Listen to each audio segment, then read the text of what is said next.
Good morning again.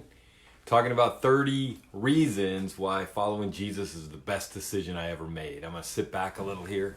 Got my coffee this morning and I am on the very last one that has to do with my testimony, my original testimony. And again, if you have not seen that, I urge you to go back and watch for sure day one, where I kind of tell the gist of my testimony, and then days 2 through 7 are the 6 things that God just revealed inside of me that I knew I needed to give up. Like, I didn't hear him tell me on any of them.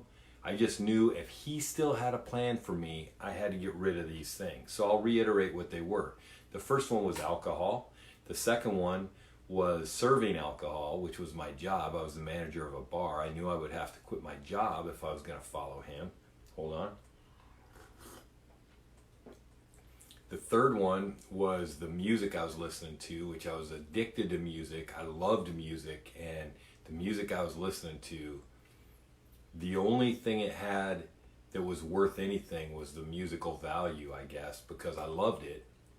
But the words, and we always say, well, I'm not listening to the words, or at least you've heard that.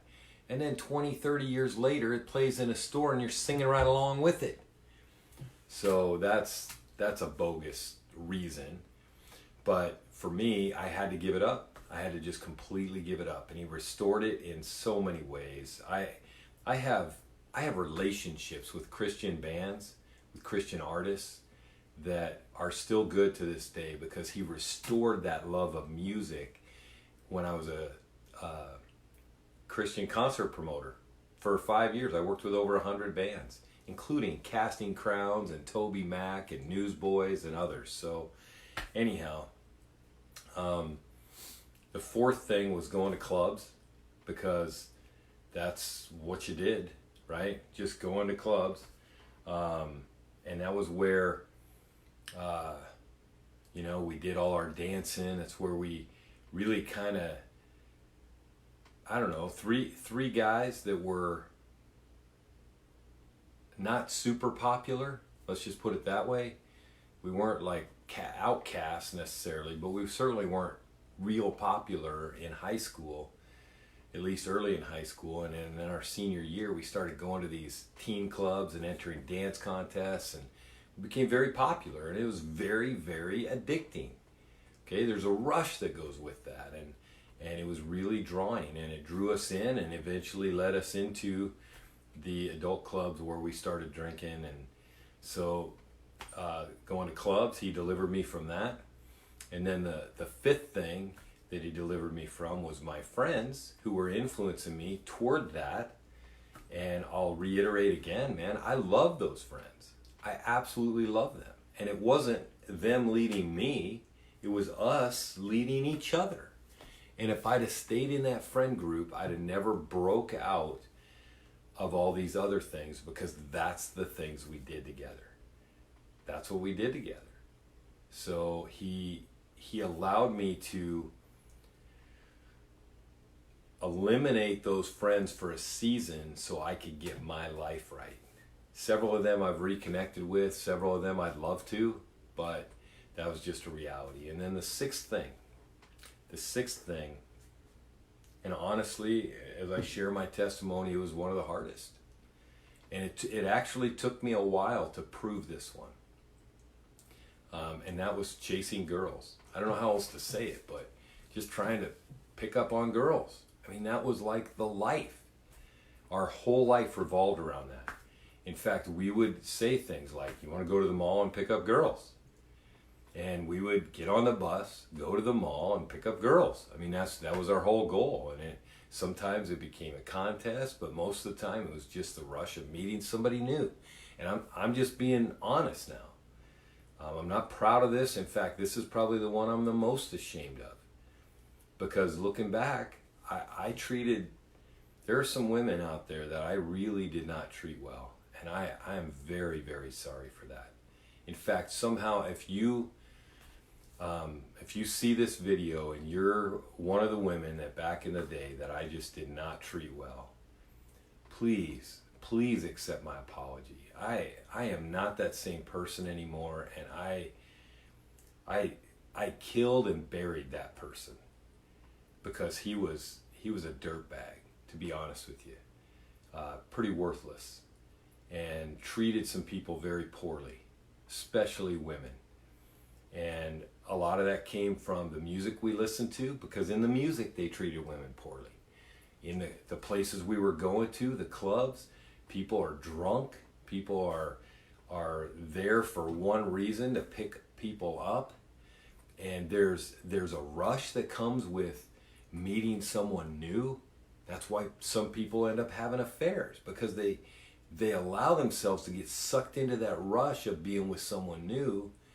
And I can tell you, it's a trap. It is a trap bigger than what Adam and Eve fell into, because people are falling into it all over the place. In fact, it's so much that I remember years ago now, this is not even a new concept anymore, but they would talk about a starter marriage, right? Like, oh, you're going to get divorced anyway, so this is your practice run at it. Well, you're already thinking forward to, who else am I going to be with, right? And it's a trap, big time trap. Let me go. I've got a couple notes here, but the number one thing is I just really did not give women the respect that they so greatly deserve. In fact, you can ask Jen about this, but I have been unlearning bad habits when it comes to this from the time we met. And still today, like yesterday, I was irritated out there. I was cooking at the grill, and she came out and asked me a question that was very much like, I mean, she had to ask the question, and I should have just answered the question. And instead, I was irritated, not because she asked the question, but my irritation came out on her. And I'm telling you, this is the kind of thing I'm still trying to unlearn from not knowing how to treat women all the way back then. Fortunately, today, at least I think I keep getting better at it. And so when she came out the next time, she wasn't thinking anything of it, but I apologized to her and I said she deserves a lot more than that. That my irritation was all on me, and that she deserves a lot better than that. And I apologized. It's just, it's crazy when I think about this subject, because Samson, honestly, he was created to be one of the most powerful people in Jewish history. And really, in terms of physical strength, we know he had a supernatural strength about him. Like he could take on a whole army by himself. He was an Old Testament superhero. But the problem was, he was one of those superheroes that went wrong. Okay? He was like the Incredible Hulk when he wasn't under control, right? And Samson, his downfall was chasing other women. Dad, I want that woman. He would see women and he would want them. That's what happens in clubs. That's what happens in the meat market, they call it. When I was a young adult, and it's probably the same thing today for young adults, except now young adults are in their 30s and 40s. Sometimes still living at home, or still, kind of carrying on that young adult lifestyle, and not in relationships. So they're still out there trying to meet someone, and now that takes place online. I don't know. I'm not going to talk against that because I've never done it. I don't know anything about it, and I know some people that have gotten good relationships through that. But the whole idea of meeting someone else, that's the problem. That's the problem. Wanting to meet someone, that's a God-given quality, right? Wanting to meet someone. But here's the problem, and I knew this. The Bible talks about in 2 Corinthians 6, do not be unequally yoked with an unbeliever. And here's where my great challenge was. When I gave up to the Lord those 6 things, the 6th one being chasing women. God, I am not going to chase women anymore. And it wasn't that I didn't really like the girls that I was with or that I met. I could really like them. but it seemed like I really liked meeting someone new, or the idea of that someone new even better. Okay? And that's a common thread among people that are out there trying to pick up women, or men for that matter. Same thing. And I knew in my mind not to be unequally yoked. In fact, there was a couple different women along the way that I really had a great respect for, and I think treated pretty good. And I really liked them, but they weren't Christians. And so I knew somehow in my spirit, even though I wasn't serving the Lord at all at the time, I knew in my spirit that I wanted someone that at least shared my belief system. Even if I wasn't living it, someone who at least shared my belief system. Because I saw my mom and dad go through life not sharing a belief system. And it was brutal, and they divorced after 23 years. So I at least knew that. And after I gave all these 6 things up to the Lord, and I went home and I put them into action, first thing I did was I got rid of all the alcohol that I owned. Second thing I did was I called my boss and said I need to put in my 2 weeks notice. Then I quit. I got another job that was night shift, so I couldn't go to the clubs. It was, God really provided there. I destroyed all my music that same night, and my friends kind of faded out of the picture because I wasn't doing the things they were doing anymore. But this one plagued me, because I had a couple girls over that next year that came back into my life and were a great source of temptation, because I wasn't out there actively looking, but there were a couple that I really liked that came back into my life and were a real source of temptation. So that was a struggle. That was difficult. If I'm honest, that was the most difficult thing that I had to overcome before I was ready to go to what I call the Promised Land, Trinity Bible College, North Dakota, Ellendale, North Dakota. It was the Promised Land because it was the land that God had prepared for me. And so on that day, August 3rd, 1989, when I gave up all these 6 things, I looked forward, and it was just over a year later, like less than 13 months later, is when I met my wife, Jennifer Jones. She was professor's daughter, the preaching professor of all things, and he was beloved professor at the school. And I met her, and I was, I wasn't gonna just jump right in. In fact, I met her in August, and we didn't start dating until November. And that was completely uncharacteristic of me from my prior life. But God had completely transformed my life. I need you to understand this. He had completely transformed my life. And I had to, even in meeting her, I had to fight off those old patterns in my life. I had to fight them off. And I kind of wooed her in an old-fashioned way. In fact, it was fun. I'll tell the story.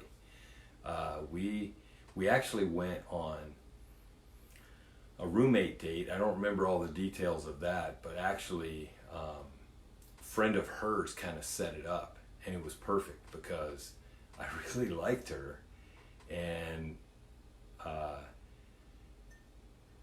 it was kind of set up for us. So that, I don't count that as our first official date, because we weren't, I didn't ask her, she didn't ask me, which I didn't want her to ask me, but anyhow, I was wooing her. I worked in the post office, and I was praying, honestly, and Jen knows this, but I was really praying because I didn't want to jump into a relationship. This was small town, small school. I didn't want to jump into a relationship that I was going to want to jump out of. And so I was praying, God, I want you to show me the one that I'm going to be able to love the rest of my life. That's what I want. I don't want any more empty relationships, whether they're empty on my end or her end. I don't want any more empty relationships. And so I was praying. And when I showed up, I was really good at meeting girls. My first 4 friends on campus were girls.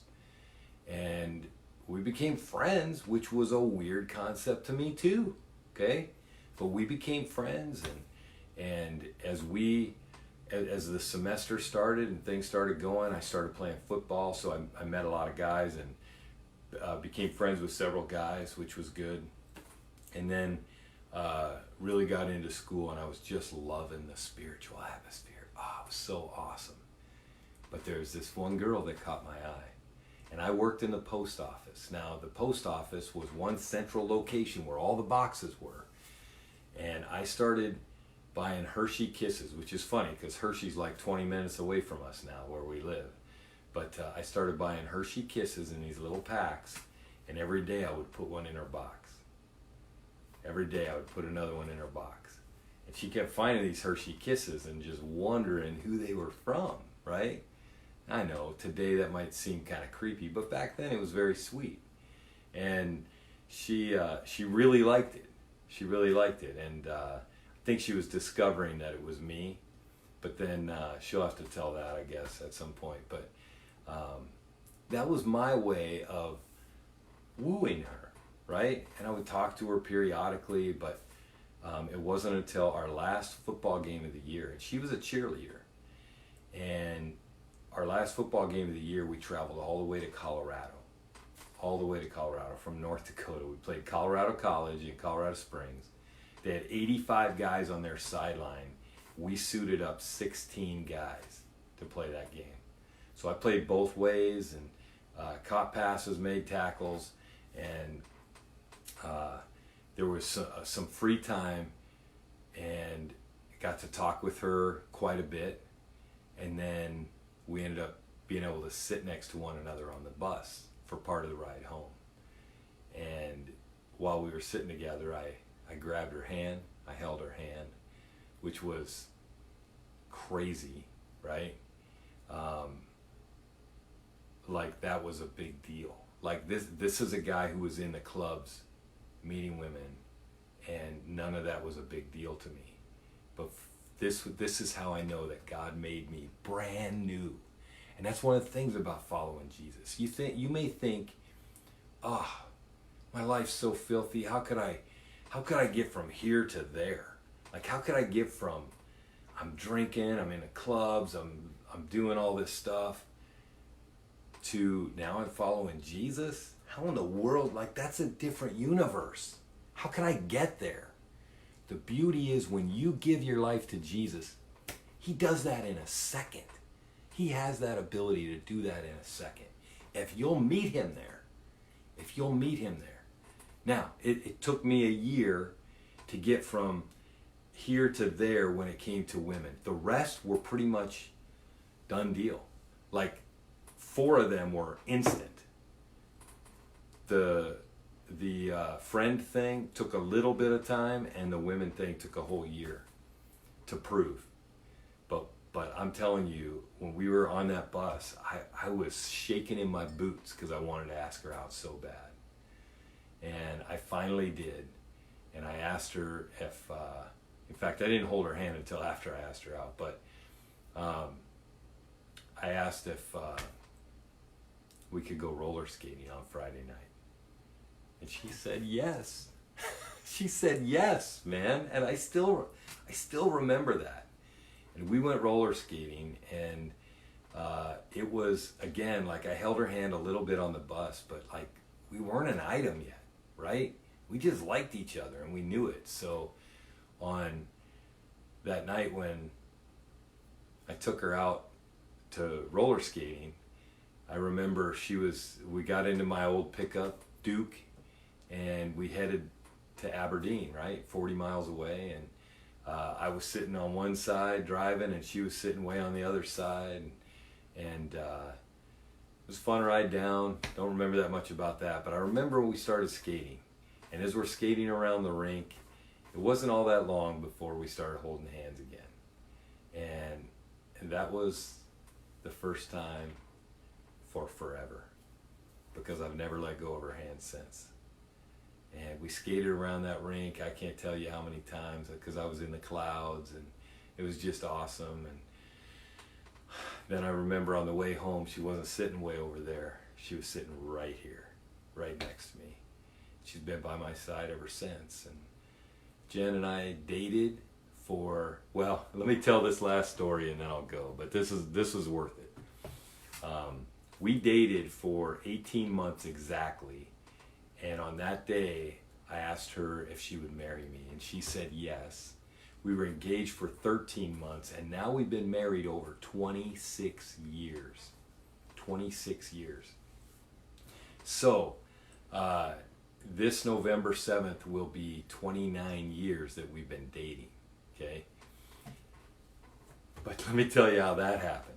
So, like, I'm pretty sure it was a Tuesday. She might tell you different, but I'm pretty sure it was a Tuesday. So Friday night, we went out roller skating. I don't remember Saturday. Sunday, I know we sat by each other in church. And then Monday, I think I walked her home. Tuesday, she showed up at the dorm to walk me to school. So Tuesday, I'm pretty sure it was Tuesday. It could have been Monday, but I'm pretty sure it was Tuesday. But she showed up at the dorm to walk me to school. So I came out of the dorm, and when I saw her, I grabbed her hand. So, boom, I grab her hand. We're on campus now, holding hands. Now, if you've ever been in a small town, you've ever been in a small school, you understand this is big news. Right? We're holding hands on campus. This is big news. And so she kind of looked at me like, whoa, that's a big step, right? So we walked to class together, holding hands on campus, right? After school, I walk her home and we're sitting on the couch at her house, right? And she looks at me and she says, so are we dating or what? And this was my reaction. I'm like, well, yeah, I guess so. Like, I don't even know how to do this. Like, my only experience with this is in clubs, meeting women in clubs, right? So I'm like, yeah, I guess so. So Jen, in her classic fashion, and this is one of the things I love about her, man, she doesn't pull any punches. She says, well, are you going to ask me? So I'm like, well, will you go out with me? She said, yes. And that was November 7, 1990. So there's the long and the short of it. When we give things up to God, even though it may be things that mean a lot to us, He's never going to disappoint. He's always going to replace with something mind-blowingly better.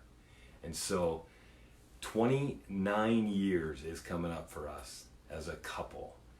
And it's coming really close to 29 years from the day I met her. I don't know the date that I met her. I think it was the last Saturday of August or the first Sunday or Saturday of September. But anyhow, I don't want to drag this out. But thank you for watching. And if you know somebody that needs to hear this, share this with them. Tag this. Let people see this on your page, because it's a big deal. And there's 23 more reasons to come why following Jesus is the best decision I ever made. But I can tell you my favorite was today's. Because my greatest source of shame in my past, not treating women well, has become my greatest source of pride, as I have a wife and 2 daughters, and God continually shows me how to treat them better. So, hey, God bless you. Have an amazing weekend. It is Friday, and I just hope you have a great Friday, Saturday, Sunday. And if you're in the habit of going out to the clubs and trying to meet people, maybe spend some time praying this weekend and ask God for a better way, because I believe He'll give you one. So with that, God bless you. We'll see you tomorrow.